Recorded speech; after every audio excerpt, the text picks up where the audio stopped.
दोस्तों नमस्कार। दोस्तों विजयादशमी का दिन है और आप सभी को बहुत बहुत शुभकामनाएं विजयादशमी की।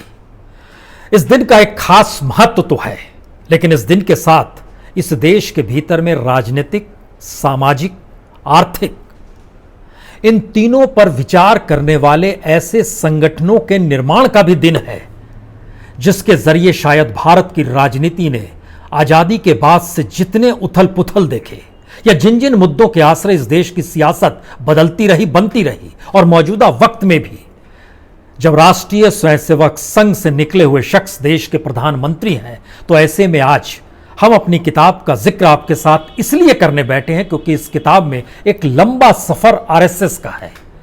2025 में 100 बरस पूरे हो जाएंगे, लेकिन इस 100 बरस से पहले हमें लगता है कि दरअसल क्या वाकई आरएसएस जिन बातों को सोचकर बनी थी वो मौजूदा वक्त में है। जिन मुद्दों को लेकर 1925 में डॉक्टर हेडगेवार के जहन में जो सवाल थे, क्या वो मोहन भागवत जब सरसंघचालक मौजूदा वक्त में है उनके वक्त में है ही वो सवाल। राजनीतिक तौर पर जिस वक्त जनसंघ बनाई गई और उस समय जो सवाल राष्ट्रीय स्वयंसेवक संघ के जहन में थे, क्या वाकई मौजूदा वक्त में बीजेपी के जहन में वो सवाल है, या फिर राजनीतिक शुद्धिकरण कर जब प्रचारकों को राजनीति में भेजा जाता था और उन्हें जो पाठ पढ़ाया जाता था, क्या वो पाठ मौजूदा वक्त में इस देश के प्रधानमंत्री हो चुके स्वयंसेवक प्रचारक के जहन में बचा भी है? ये सारे सवाल हैं। और महादशमी का दिन जब हम आपसे जिक्र कर रहे हैं तो इस बात का भी जिक्र करना जरूरी है कि नागपुर की जमीन पर ही बाबा साहब अंबेडकर ने धम्म परिवर्तन किया था 1956 में। दिन आज ही का चुना था, लेकिन नागपुर के भीतर जब आप जाएंगे तो वहां संघ की विचारधारा और दलित सोच, जो कि एक बाबा साहब अंबेडकर के जरिए शिक्षा और उग्र तरीके से उभर कर आई, इन दोनों में कोई मेल आपको नहीं मिलेगा। आज भी जब सरसंघचालक मोहन भागवत अपना संदेश दे रहे थे स्वयंसेवकों के नाम, और अब तो खैर सरकार ही है, तो ऐसे में उसका प्रसारण राष्ट्रीय न्यूज़ चैनलों पर हो रहा था। ये 2014 से परंपरा बनी है, उससे पहले होता नहीं था। लेकिन जो राजनीतिक ताकत मिली है राष्ट्रीय स्वयंसेवक संघ को क्या उसका विस्तार कम हो गया है? उसकी सोच सिमट गई है? उसके अपने संगठन जो बीते 90-95 बरस में एक के बाद एक बनते चले गए, चाहे वह स्वदेशी जागरण मंच हो, चाहे भारतीय मजदूर संघ हो, चाहे विश्व हिंदू परिषद हो, चाहे किसान संघ हो, चाहे आदिवासियों को लेकर बना हुआ संघ हो, किसी भी तौर पर इस देश के भीतर में जो भी समुदाय काम कर रहे हैं, उनकी उपयोगिता क्या राजनीतिक तौर पर सत्ता पाने के बाद बची रह पाती है या नहीं रह पाती है? ये एक सवाल है। इस किताब में दरअसल हमने कई बातों का जिक्र किया और हमें लगता है कि इस किताब का जब हम जिक्र करते हैं तो इसकी शुरुआत में हमने अटल बिहारी वाजपेयी के उस अंश से शुरुआत की है जो उन्होंने 1970 में एक राष्ट्रीय अखबार में लिखा था। हमें लगता है उस अंश के बाद हम इन बातों का जिक्र करें कि मौजूदा वक्त में क्यों मुद्दे राष्ट्रीय स्वयंसेवक संघ को कचोटते नहीं है, बल्कि वो तारीफों के पुल बांधना शुरू कर देती है। अटल बिहारी वाजपेयी ने जब लेख लिखा तो उन्होंने लिखा, भारत एक अनेकतावादी समाज है, इसलिए यहां कोई भी विचारधारा आधारित राजनीतिक दल कभी सत्ता में नहीं आ सकता। वह एक दबाव समूह के बतौर सिर्फ अपनी उपस्थिति दर्ज कराता रह सकता है।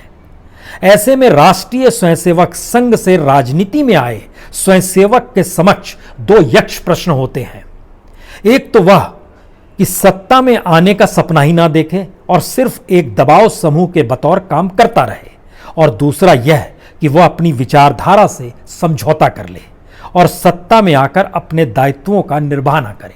इसको लेकर बड़ी बहस चली, नागपुर बुलाया गया, नागपुर में इस पर चर्चा हुई। उस वक्त गुरु गोलवलकर जी ने वाजपेयी जी के सामने सवाल रखा, उन्होंने जवाब दिया, और इन सारी चीज़ों के मद्देनज़र हमको लगता है आज कई बातों का जिक्र करने की जरूरत है, क्योंकि आज ही सुबह जब सरसंघचालक मोहन भागवत भाषण दे रहे थे तो वह किसान को लेकर नीति हो, मजदूरों को लेकर नीति हो, उद्योगों को लेकर नीति हो, एजुकेशन को लेकर पॉलिसी हो, सबको उन्होंने एक लिहाज से क्लीन चिट दे दी जो मोदी सरकार ने अपनाया है, बनाया है, या उस दिशा में निर्देश वो जारी विधेयक के जरिए कर चुकी है। जबकि इसी दौर में किसानों की स्थिति सबसे नाजुक है, उनके सामने संकट है।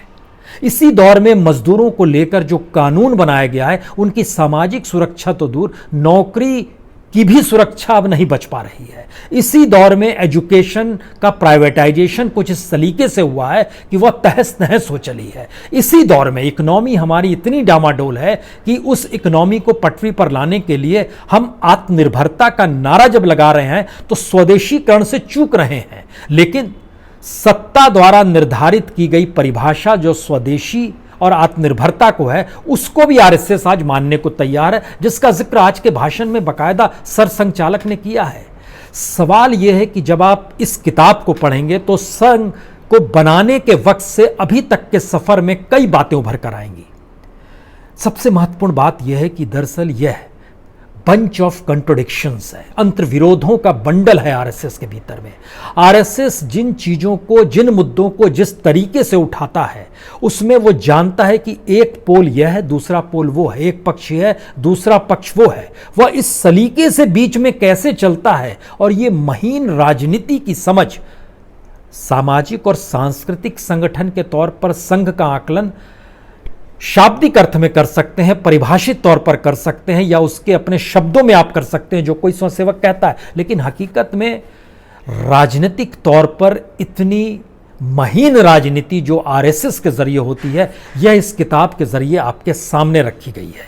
इसको आप जब पढ़ेंगे, समझेंगे, तब समझ पाएंगे यह कौन सी महीन राजनीति है और कांग्रेस का सॉफ्ट हिंदुइज्म एक वक्त में क्या होता था, जिसमें इंदिरा गांधी सेंध लगा देती थी, आरएसएस को आगे बढ़ने नहीं देती थी। नेहरू ने भी सेंध लगाई, राजीव गांधी ने भी सेंध लगाने की कोशिश की। लेकिन मौजूदा वक्त में कांग्रेस सॉफ्ट हिंदुइज्म का मतलब क्यों जनेऊ और मंदिर तक में सिमट गई है? हमको लगता है कि इसका भी एक वाकया आपके सामने बताना चाहिए। ये वाकया इसलिए भी बड़ा महत्वपूर्ण है क्योंकि इसके जरिए समझ पाएंगे कि कैसे हिंदुत्व के अंतर्विरोध को लेकर उस वक्त इंदिरा गांधी ने क्या किया था। क्योंकि 1970 में जो स्वयंसेवक एकनाथ रानडे थे, जब वह विवेकानंद शिला स्मारक का कार्य पूरा कर चुके थे, तो इंदिरा गांधी ने उनसे संपर्क किया और उन्होंने बाकायदा स्वयंसेवक एकनाथ रानडे को समझाया और कहा कि स्वामी विवेकानंद के विचार को दुनिया भर में फैलाने और भारत को दुनिया का केंद्र बनाने में केंद्र सरकार आपकी मदद करना चाहती है, बेशर्त स्वामी विवेकानंद को हिंदू संत की जगह भारतीय संत कहा जाए। रानाडे ने इनकार नहीं किया, लेकिन आरएसएस इससे रूठ गया और जो हर बरस, यानी 1971 में फिर उसके बाद आरएसएस की जो प्रतिनिधि सभा हुई, हर बरस क्या होता था कि विवेकानंद शिला स्मारक रिपोर्ट रखी जाती थी जिसको एकनाथ रानडे रखते थे।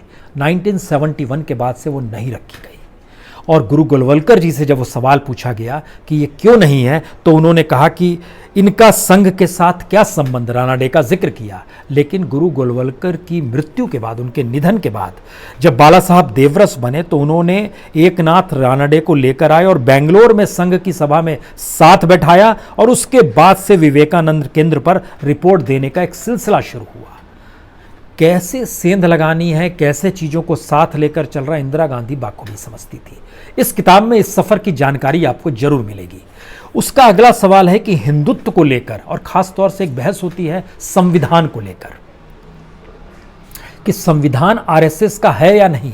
हमने दरअसल बड़ा खोज के निकाला कि संविधान को लेकर एक इंटरव्यू गुरु गोलवलकर जी का है, जिसमें बाकायदा एक जर्नलिस्ट को 1970 में, 11 जून 1970 में दिल्ली में पत्रकारों के सवाल का जब जवाब दे रहे थे तो उसमें पूछा गया उनसे कि दरअसल आपके पास कोई संविधान था भी या नहीं था, यानी संघ के पास 20 वर्षों में कोई संविधान था या नहीं था, क्योंकि जब उन पर प्रतिबंध लगाया गया था तब संविधान का जिक्र था।